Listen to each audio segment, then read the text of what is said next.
The steam engine hissed a final, weary sigh, shrouding the platform of Redemption Gulch in a spectral cloud of white that clung to the frozen air. Ethan gripped the cold iron rims of his wheelchair, his knuckles pale against the gray wool of his gloves. Every eye in the small, huddled crowd was on him as two railway porters carefully lowered him from the baggage car, the heavy wooden chair landing with a dull thud on the snow-dusted planks. He had spent the last of his savings on the ticket and the correspondence, a series of letters filled with cautious hope and the promise of a new life with a woman named Clara Mayhew. He saw her immediately, a pale figure in a thin blue coat, her face a mask of pinched anticipation that curdled the moment she saw the chair. Her gasp was a small, sharp thing, like a shard of ice breaking. Beside her, Sheriff Brody, a man whose authority seemed to rest entirely in the arrogant jut of his jaw, let a slow, cruel smirk spread across his face. "Well, Clara," the sheriff drawled, his voice loud enough for the entire platform to hear, "looks like your mail-order bargain ain't quite what was advertised. Seems you've ordered half a man." The laughter that followed was scattered and nervous, but it was laughter all the same, and it struck Ethan with the force of a physical blow. Clara's face flushed a blotchy, mortified red. She took a step back, her hands flying to her mouth. I can't," she stammered, her gaze skittering away from him, unable to meet the quiet dignity in his eyes. "This is a mistake. I need a husband who can work a homestead, a whole man." The word whole hung in the frigid air, a final, brutal judgment. She turned and fled, disappearing into the crowd, leaving Ethan alone under the weight of dozens of pitying, curious, and scornful stares. He felt the familiar heat of shame rise in his neck, but he forced it down, his back remaining ramrod straight. He would not give them the satisfaction of seeing him break. He had survived far worse than this humiliation. Across the platform, partially obscured by the lingering steam, a woman stood motionless. She was a solitary figure of profound elegance, wrapped in a dark green cheongsam of heavy silk that seemed to absorb the bleak winter light. Her face was still, her dark eyes missing nothing of the cruel spectacle. Her name was Lin Yu, and in that moment of public degradation she saw not a broken object of pity, but the unyielding strength of a man refusing to be shattered. The crowd dispersed like startled crows, their whispers trailing behind them on the icy wind, leaving Ethan marooned on the platform. The train gave a mournful whistle and began to pull away, its rhythmic clatter a lonely sound marking the finality of his arrival and the immediate collapse of his future. Redemption Gulch was a dead end, and he was stranded at its heart. The snow had begun to fall again, small, determined flakes that settled on his shoulders and the worn blanket across his useless legs. He stared down the empty tracks, a bitter taste in his mouth. He had known this was a risk, a desperate gamble born from dwindling options and a fierce desire not to be a burden on his distant relatives. The letters from Clara had been plain but kind. She had written of needing a partner, a helper. He had been honest about his past, his skills with numbers and planning, but had omitted the one detail he knew would be an insurmountable barrier. He had hoped that once she met him she might see the man, not the chair. It was a fool's hope, and the cold reality of its failure settled deep in his bones. He was preparing to wheel himself toward the town's main street, with no plan other than to find a livery stable to sleep in, when a shadow fell over him. He looked up into the serene face of the woman in the green dress. Lin Yue stood before him, an incongruous vision of grace against the rough-hewn backdrop of the frontier town. She held a closed paper umbrella, its oiled silk surface gleaming faintly. "They are wrong," she said, her voice quiet but clear, carrying no trace of pity, only a calm statement of fact. Ethan blinked, taken aback by her directness. "Ma'am?" he asked, his own voice rough with disuse. "What they said, what she believed," Lin Yue clarified, her gaze steady. A man's worth is not measured by the parts of him that work, but by the integrity of his spirit. I saw yours." He felt a flush of surprise, a warmth that had nothing to do with the cold. No one had spoken to him like that in years. He simply nodded, unsure of what to say. She took another step closer, her expression unreadable but intent. "My late husband left me a mercantile in a warehouse. The winter storms took the roof off the warehouse. It needs to be rebuilt. The men in this town see a widow and quote prices that are an insult to my intelligence. They see a puzzle. I need someone who can see the whole picture, who can manage the ledgers, the supplies, the plans. I need a mind, not just a pair of legs." She paused, letting her words settle. "I will pay you a fair wage and provide you with lodging. Will you work for me, Mr. Ethan?" he supplied, his voice gaining a bit of its strength. "Ethan Rowe." "Mr. Rowe," she said with a slight formal bow of her head, "I am Lin Yue. Is my offer acceptable?" The town had rejected him in a single, brutal moment, and now, a stranger, an outsider herself in this rough place, was offering him not charity, but a purpose.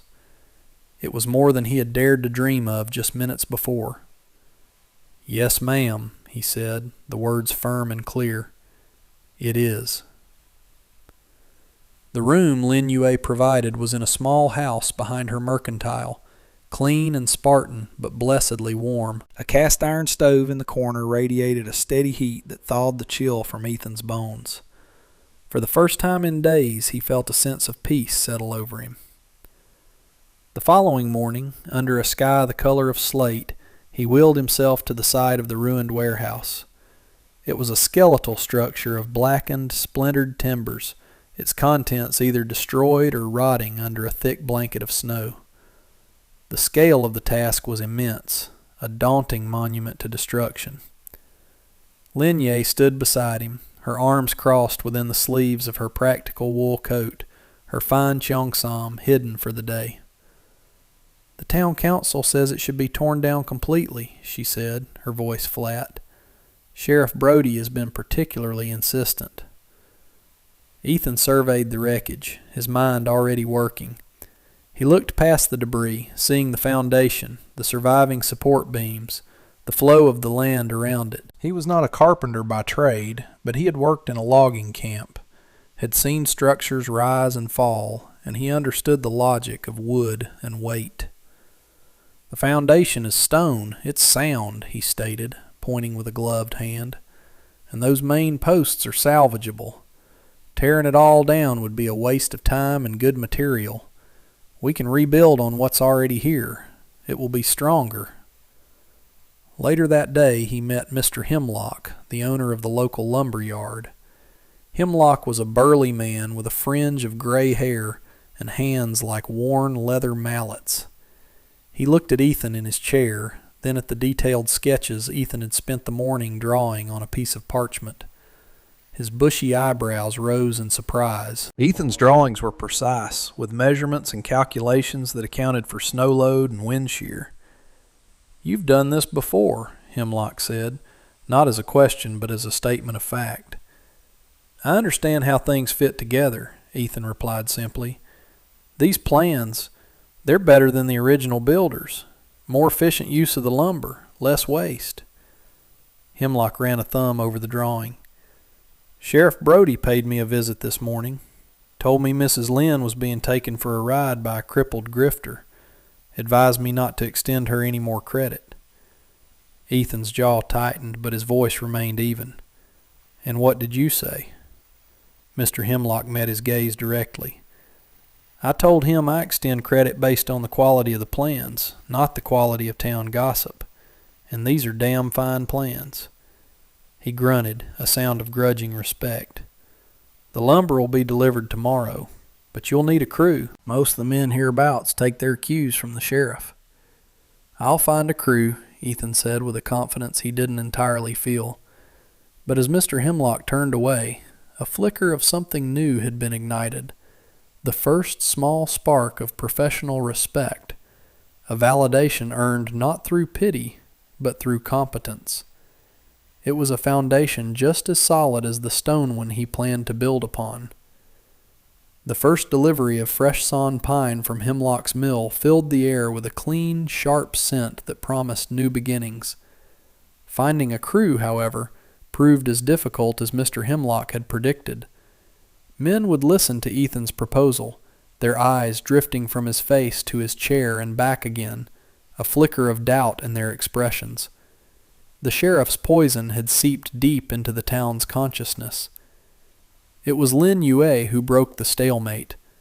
She approached two young brothers, Tom and Daniel, men whose family farm was struggling and who were known for their quiet diligence. She did not plead or persuade. She simply stated the terms, offered a wage that was more than fair, and guaranteed payment weekly, in cash.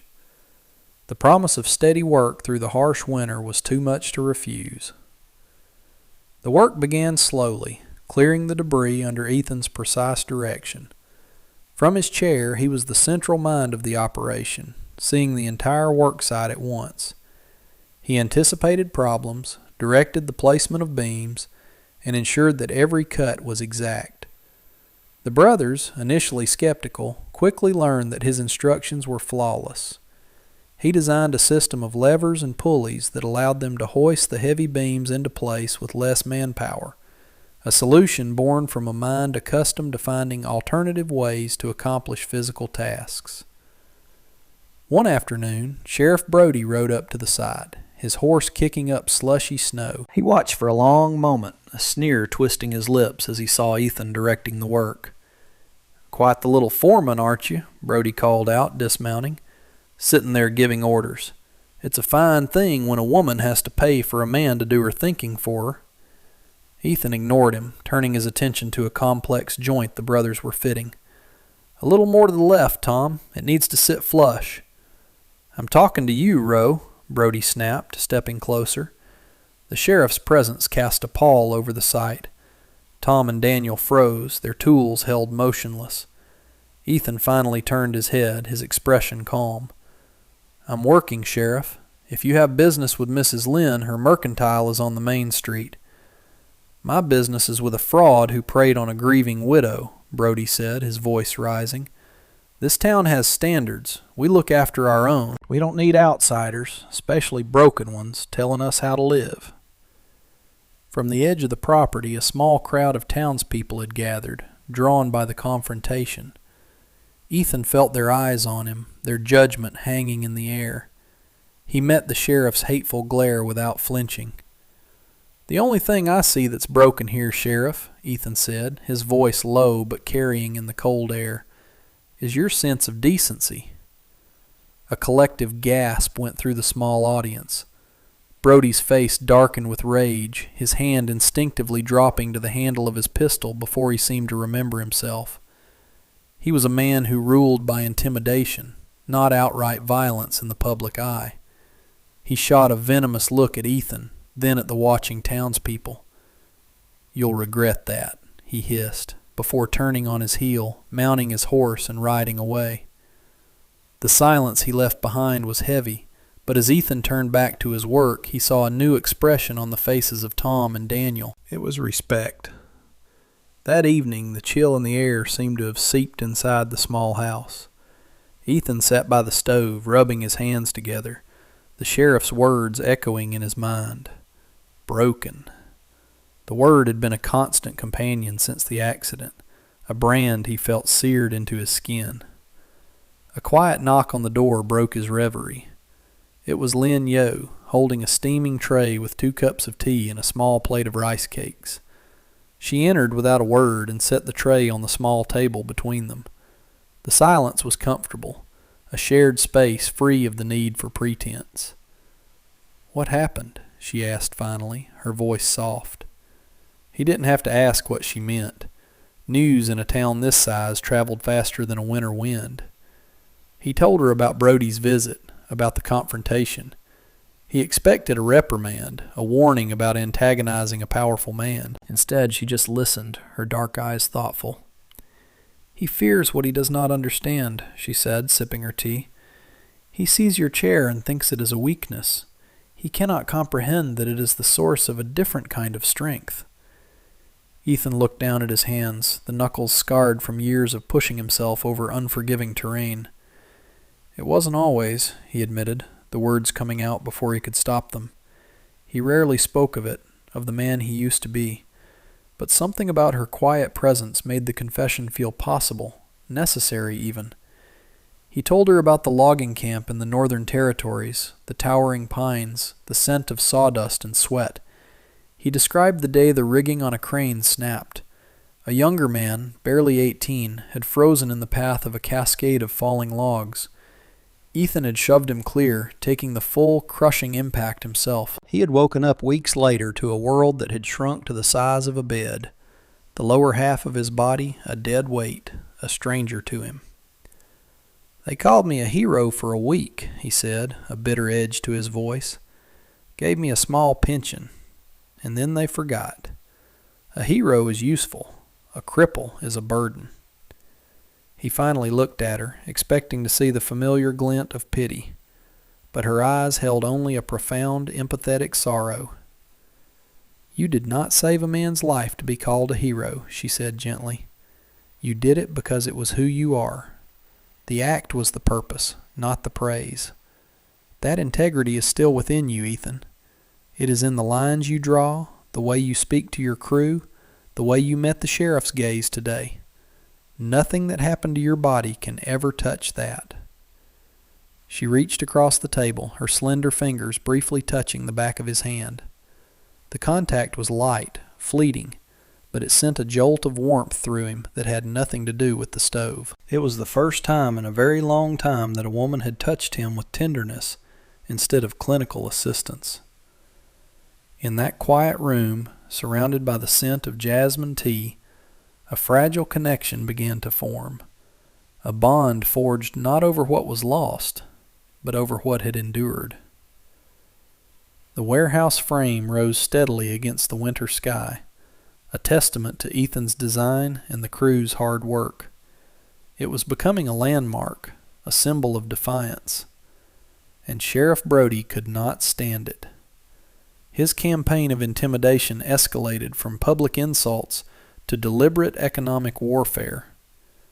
He began visiting the farms and businesses that supplied Linyo's mercantile, reminding them of outstanding loans at the town bank where he sat on the board, hinting that their custom might be more welcome elsewhere if they continued to associate with the widow and her cripple. One by one, her suppliers began to falter. The farmer who provided her with fresh eggs suddenly had none to spare. The miller claimed his grinding stone was cracked. These were transparent lies, and Lin Yue's business, the lifeblood she had inherited and maintained, began to suffer. The final blow came when Brody confronted Mr. Hemlock directly at the lumber yard, this time with two of his deputies flanking him. "Hemlock," Brody began, his tone deceptively casual, "I've been reviewing the town's fire safety codes. Your yard, there are a lot of violations here. Piles of sawdust too close to the main shed, stacks of lumber that are frankly a public menace. It would be a shame to have to shut you down until it's all brought up to code." Hemlock, wiping his hands on an oily rag, didn't even blink.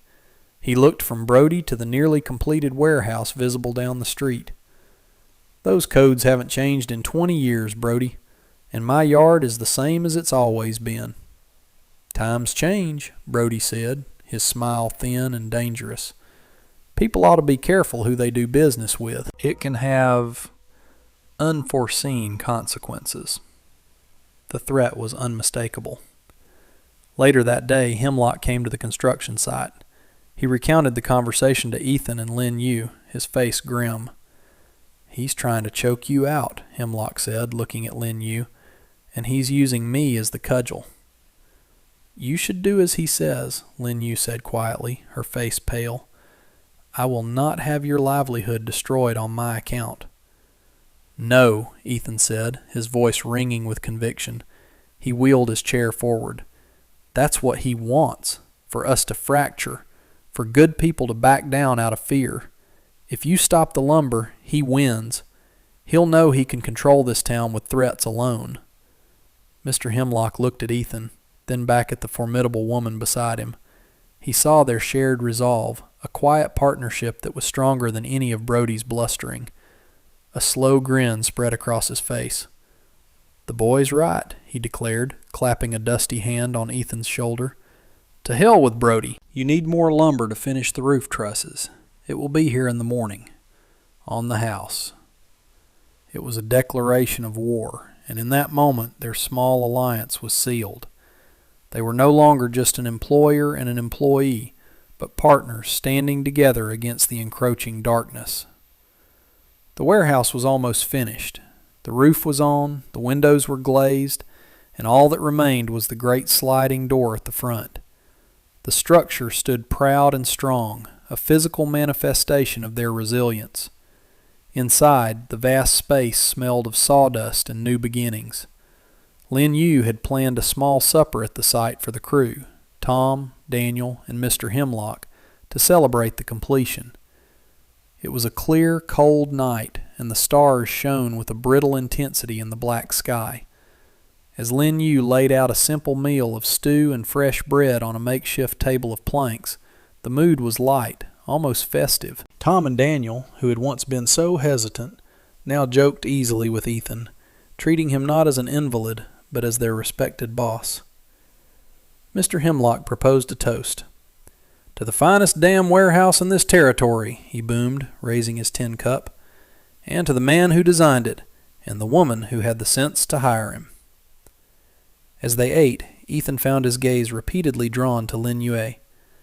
She was wearing her fine green cheongsam again, the dark silk shimmering in the lantern light. She moved with an effortless grace, a quiet strength that he had come to admire more than any physical power. He saw the loneliness that sometimes shadowed her eyes, the immense pressure she carried as a woman and a foreigner running a business in a hostile town. A powerful, protective urge swelled in his chest, an emotion he hadn't allowed himself to feel for anyone in a very long time. "Then a warehouse here, Lin Yu," he said softly. She turned to him, a small, sad smile on her lips. "And what does it cost? My business is failing. The town is divided. Sheriff Brody will not stop." "He will stop when he is shown that his power has limits," Ethan countered. "People are watching. They see this building. They see you refusing to break. They see him for what he is, a bully." His certainty was a comfort, but the weariness in her posture was evident. As if on cue, the sound of heavy footsteps approached. Sheriff Brody stood silhouetted in the doorway, his face a mask of cold fury. He wasn't looking at Lin Yu. His eyes were fixed on Ethan. "Having a little party, are we?" he sneered. "Celebrating your victory? Don't get too comfortable, Ro. Things that are built can also burn. Sometimes a fire is the only way to cleanse a place of things that don't belong." The threat was naked, stripped of all pretense. It hung in the air, thick and suffocating. Mr. Hemlock and the brothers stepped forward, placing themselves between Brody and the couple. "That's enough, Sheriff," Hemlock said, his voice a low growl. "Go home." Brody laughed, a harsh, ugly sound. "This is my home, and I decide who's welcome in it." He gave Ethan one last, lingering look of pure hatred before melting back into the night, leaving behind a silence pregnant with menace and the cold certainty that the final confrontation was yet to come. The smell of smoke was the first warning. Ethan woke with a start, the acrid scent burning his nostrils. He threw off his blankets and wheeled himself to the window of his small room. His heart seized. Across the yard, an angry orange glow painted the underside of the night sky. The warehouse. It was on fire. Flames licked up the new pine walls, consuming their hard work in a furious, hungry roar. He threw the door open, shouting, "Fire! The warehouse is on fire!" Lights flickered on in the main street as the town's fire bell began to clang in a frantic, desperate rhythm. People spilled out of their homes, their faces pale and shocked in the hellish light. Ethan pushed his chair through the gathering snow, his wheels sinking into the soft powder as he raced toward the inferno. Lin Yue was already there, her face a mask of anguish as she watched her future turn to ash. The volunteer fire brigade was a chaotic mess, their single hand pumper struggling to draw water from the frozen town well. Then, a cry of pure terror cut through the din. "Tom! Daniel! They're still inside!" It was Mr. Hemlock, his face streaked with soot. "They went back in for the tools! The main door collapsed behind them!" Panic ripped through the crowd. The heat was immense, a physical wall that drove people back. Flames were erupting from the roof, and the entire structure groaned, threatening imminent collapse. Sheriff Brody stood at the edge of the crowd, his arms crossed, a look of grim, terrible satisfaction on his face. He made no move to help, no effort to organize the pathetic rescue attempt. He was simply watching his handiwork, a spectator at the destruction he had wrought. While others stared in horror, paralyzed by the sheer scale of the disaster, Ethan's mind was racing. He wasn't seeing flames, he was seeing blueprints.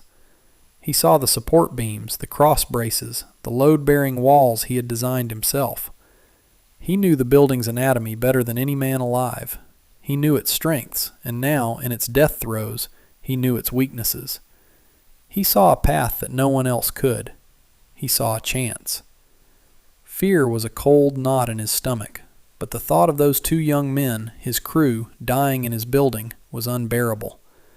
This was his responsibility. This was his test. "Hemlock!"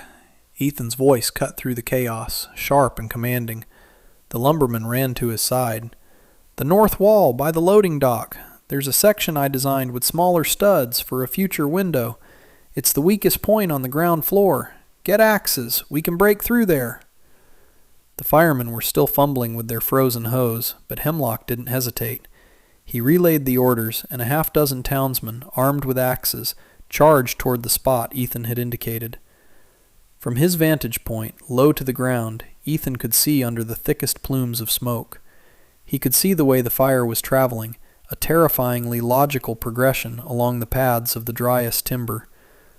"The roof is going to go in the center first," he shouted to the axemen. "Stay close to the wall. It will hold for another minute." His certainty was absolute, his instructions so precise that they compelled obedience. The men who hours before had seen him as a cripple now looked to him as their only hope. Inside, Tom and Daniel were trapped, choking on the thick black smoke, disoriented by the roar and the heat. They heard the rhythmic thud of the axes against the outer wall and stumbled towards the sound. The wall splintered, then burst inward, revealing a hole to the star-filled, smoke-choked night. Hands reached in, pulling the two gasping, soot-covered brothers to safety, just as a massive central beam overhead collapsed in a shower of sparks and flaming debris. The crowd erupted in a cheer of relief. As the rescued brothers were helped away, Mr. Hemlock turned to face the sheriff, his face a thunderous mask of fury. Several of the other men, including the ones who had wielded the axes, formed a grim semicircle around him.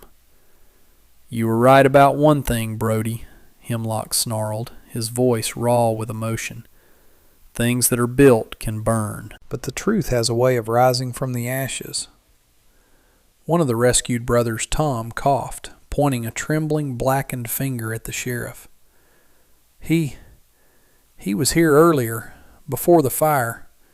We saw him, prowling around the back with a can of oil." The accusation hung in the air, heavy and irrefutable.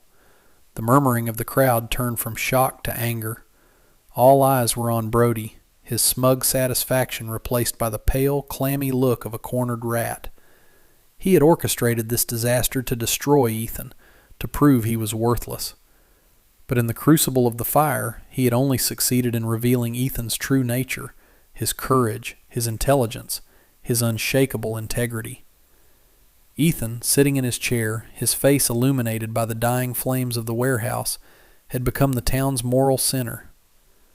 The first thaw of spring arrived a month later, washing the soot and snow from the streets of Redemption Gulch in muddy rivulets. The air, for the first time in months, held the damp, earthy promise of renewal. Sheriff Brody was gone, having fled town in the dead of night after the fire, his authority incinerated along with the warehouse. The town council, shamed into action by the unified voice of its citizens, had appointed an interim lawman, a quiet, steady man who commanded respect instead of demanding it. The charred skeleton of the warehouse did not stand for long. In an unspoken act of collective penance and newfound loyalty, the people of the town came to help. Mr. Hemlock donated the lumber, the farmers offered their strong backs, and the women organized meals for the work crews. They were not just rebuilding a structure, they were rebuilding their community, healing a wound that Brody's hatred had inflicted upon them. Ethan was at the center of it all, his wheelchair navigating the bustling construction site with ease. His voice, once ignored, was now the one everyone turned to for direction. He was no longer Ethan Rowe, the crippled stranger. He was just Ethan, the man who knew how to build things to last. One quiet afternoon, as the sun cast long shadows across the rising frame of the new building, he found Lin Ye by the creek that ran behind her property. The ice had broken up, and the water chuckled over the smooth stones. She had traded her somber winter attire for a cheongsam the color of new spring leaves. She turned as he approached, a genuine, untroubled smile gracing her lips. "It will be better this time," she said, looking back at the bustling work site. "Stronger." "We are all stronger," he replied, his voice soft. He wheeled his chair closer to her, the silence between them filled with everything that had been left unsaid through the long, difficult winter. "Lin Ye," he began, his heart pounding a steady, hopeful rhythm. "When I arrived here, I had nothing. This town saw me as less than a man. You saw me." She turned to face him fully, her dark eyes shimmering with an emotion that made his breath catch. "I saw a man of honor," she said. "I saw a spirit that could not be broken by misfortune or by the cruelty of others. I saw the man I have come to—" She hesitated, a rare blush coloring her cheeks. He reached out and took her hand, his calloused fingers lacing with her smooth, slender ones. The connection was electric, a current of shared understanding and deep affection. "I think I am falling in love with you, Ethan Rowe," she whispered, the words as clear and true as the running water beside them. "I have been in love with you since the day you stood up to a bully while sitting in a chair," he confessed, his voice thick with emotion. He squeezed her hand gently. "Will you let me stay? Not as your employee, as your partner, in all things." A single happy tear traced a path down her cheek. "Yes," she said, her voice full of a joy he never thought he would be responsible for. "Oh, yes." Together, they watched the sun set behind the new frame of their shared future, a structure built not just of wood and nails, but of resilience, respect, and a love that had risen, improbably and beautifully, from the ashes of a cold winter.